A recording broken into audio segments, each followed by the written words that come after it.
সরকারি হাসপাতাল থেকে রোগীদের পাঠিয়ে দেন নার্সিংহোমে। দিনহাটা মহকুমা হাসপাতালের দুই ডাক্তার আসলে ডাকাত। বিস্ফোরক দিনহাটার তৃণমূল বিধায়ক তথা উত্তরবঙ্গ উন্নয়ন মন্ত্রী উদয়ন গুহ।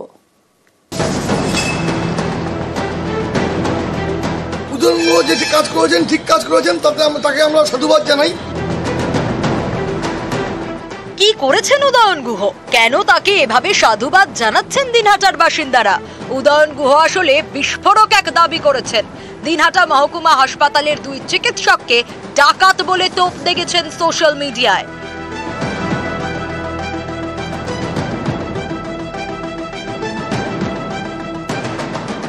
দিনহাটার তৃণমূল বিধায়ক তথা উত্তরবঙ্গ উন্নয়ন মন্ত্রী উদয়ন গুহ বৃহস্পতিবার রাতে তিনি ফেসবুকে লেখেন, ডাকাত বিসি বর্মা। গরিব মহিলা গর্ভবতী হওয়ার পর থেকেই দেখছেন। বুধবার লেবার পেন শুরু হলে তাকে দিনহাটা হাসপাতালে ভর্তি করা হয়। বৃহস্পতিবার ডাকাত জোর করে ছুটি দিয়ে দেন। যন্ত্রণায় কাতর রোগী বাধ্য হয়ে ডিভাইন নার্সিংহোমে যান। দুপুর 2:30টার সময় দিনহাটা হাসপাতালের আরেক ডাকাত সিজার করান। দুই ডাক্তারই দিনহাটা হাসপাতাল এবং ডিভাইন নার্সিংহোমের সঙ্গে জড়িত। এরাই সব সমাজের মেধাবী সন্তান। মধ্যেই ডাক্তারদের একাংশের মতে মাঝে মধ্যেই রোগীদের হাসপাতাল থেকে ভাগিয়ে নার্সিংহোমে নিয়ে যাওয়া হয়। এই অভিযোগ প্রচুর আসে। উদয়ন যে কাজ করেছেন, ঠিক কাজ করেছেন, তাকে আমরা সাধুবাদ জানাই।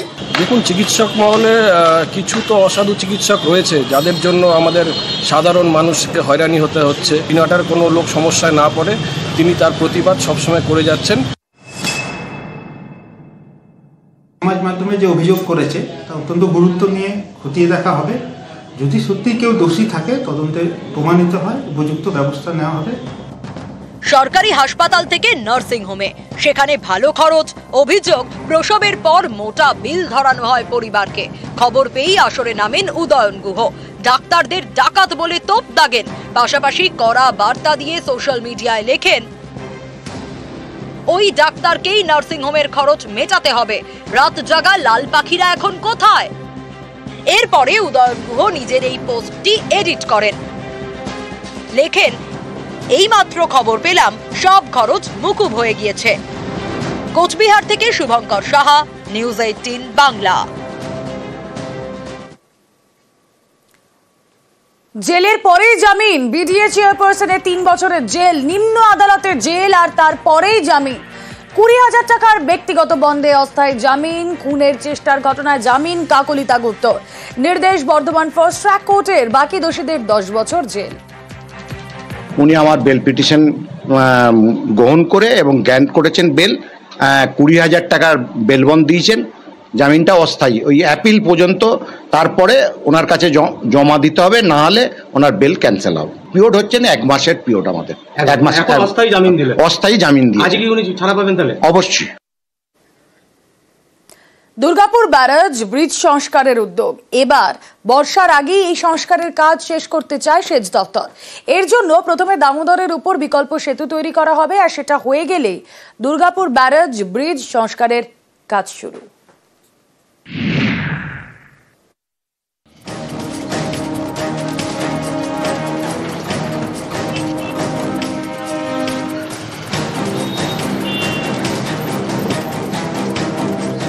দামোদরের উপরে ব্যারেজ এবং ব্রিজ। Durgapur barrage bridge. একদিকে পশ্চিম বর্ধমানের দুর্গাপুর, আরেকদিকে বাঁকুড়ার বড়জোড়া। দুই শিল্প শহরের মাঝের এই গুরুত্বপূর্ণ ব্রিজ দীর্ঘদিন ধরে বেহাল। এবারে ব্যারেজ ব্রিজ সংস্কারে উদ্যোগী হয়েছে সেচ দপ্তর। কয়েক বছর ধরে খুব খারাপ অবস্থায় ছিল। মুখ্যমন্ত্রীর নির্দেশে আমরা যুদ্ধকালীন ভিত্তিতে আমরা এটা গ্রহণ করেছি to repair this with the help of the PWD department, transport department. যেহেতু এটা 5-6টা ডিস্ট্রিক্টকে ইনভলভ করেছে, very important communicating bridge.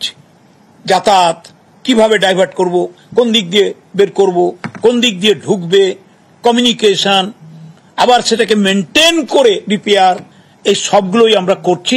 Barrage ব্রিজটা খুবই ইম্পর্টেন্ট। এটা 5টি জেলা কানেক্ট করে উইথ দি পুরুলিয়া, বাঁকুড়া, মূলত বাঁকুড়া ক্ষেত্রে। তো ফলে এই যে ব্রিজটা কন্ডিশন, ব্যারাজ ব্রিজ কন্ডিশনটা খুবই খারাপ ছিল। নাও দুর্গাপুর ব্যারাজ ব্রিজ যখন করা হচ্ছে আমাদের গভর্নমেন্টের নির্দেশে, আমরা সেখানে ডাইভার্সন রোডটা করছি ডাউন স্ট্রিমে। ডাইভারশন রোডের ডিস্টেন্স হচ্ছে লেন্থ হচ্ছে around 1.2 kilometre. Tender process complete হয়ে ওয়ার্ক অর্ডার আমরা ইস্যু করে দিয়েছি। 1955 সালে দুর্গাপুর ব্যারেজের উপর এই ব্রিজ তৈরি করা হয়। বড়সড় সংস্কার হয় 1964 সালে। প্রায় 60 বছর পরে আবারও ঢেলে সংস্কার। নতুন করে সারাই হওয়ার জন্য রাজ্য সরকারকে ধন্যবাদ।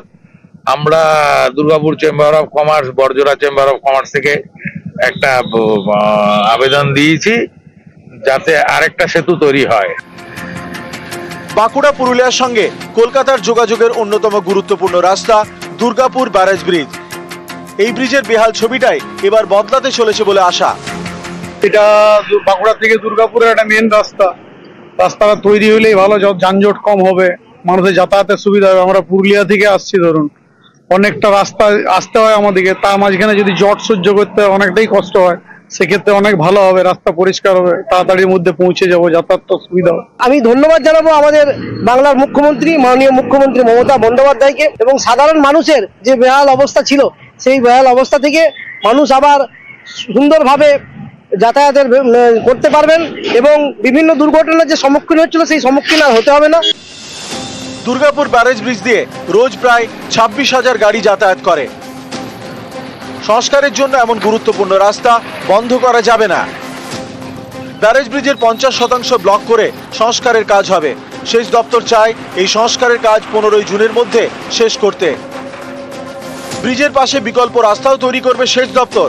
এর জন্য সেচ দপ্তরের ইঞ্জিনিয়ারদের নিয়ে তৈরি হয়েছে টাস্ক ফোর্স। দামোদরের ডাউনস্ট্রিমে তৈরি হবে বিকল্প ব্রিজ, যা লম্বায় 1 কিলোমিটার 200 মিটার, চওড়ায় 5.5 মিটার। 3 এপ্রিল থেকে বিকল্প ব্রিজ তৈরির কাজ শুরু হবে। সেচ দপ্তরের টার্গেট 15 এপ্রিলে এই কাজ শেষ করা। রাজ্য সরকারের উদ্যোগে নতুন করে এই রাস্তা তৈরির কাজ শুরু হতে চলেছে এবং ব্যারেজের সংস্কারের কাজও শুরু হতে চলেছে। খুশি সাধারণ মানুষ থেকে এলাকার মানুষ। দুর্গাপুর থেকে আবির ঘোষালের সাথে অর্পণ চক্রবর্তী, নিউজ 18 বাংলা। সরকারি নয়াঞ্জলির মাটি কেটে পাচার অভিযোগ ঘাটালের রঘুনাথ কুণ্ডু এলাকায়। নিউজ 18 বাংলা এই খবর দেখানোর পরেই পদক্ষেপ স্থানীয় প্রশাসনের, আর মাটি বোঝায় 2টি গাড়ি এবং একটি আর্থ মুভার আটক করা হয়।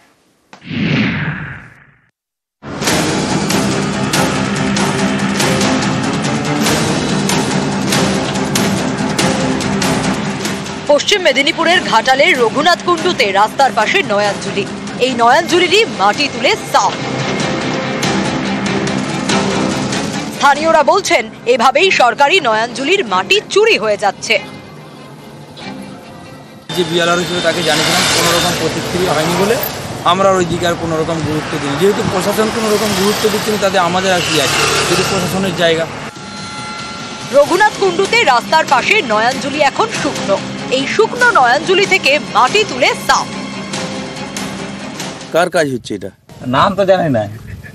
গাড়ি মানে সিও আছে? সিও আছে? হ্যাঁ সিও আছে। হ্যাঁ স্যার জানি না, সিও নাই? জানি না স্যার। ওটা সে কি মাটি বইছে জানবে না? সিও আছে কিনা, পারমিশন আছে কিনা জানবে না? তোমাদের কাছে কি কাগজ আছে যে মাটি কাটছো? কাগজ কি আছে?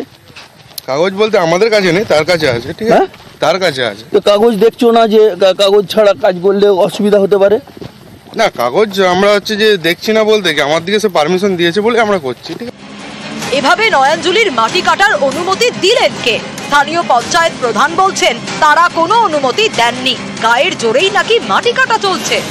কিভাবে কোথায় মাটি খননের পারমিশন পাচ্ছে জানি না, এরা কিন্তু এই রাস্তাগুলোও নষ্ট করে দিচ্ছে। এবং আমার যা মনে হয়, আমার তো অঞ্চল থেকে কোনো পারমিশন নেই, বিএলআর সাহেবও আশা করি মনে হচ্ছে পারমিশন দেয়নি, এরা গায়ের জোরে এরা মনে হচ্ছে মাটিটা কাটছে। ওই রঘুনাথ কুণ্ডু মৌজায় বিভিন্ন পুকুর কাটার সময় আমার ঢালাই রাস্তা নষ্ট হচ্ছে, এই সম্বন্ধে আমি বিএলআর সাহেবকে জানিয়েছিলাম।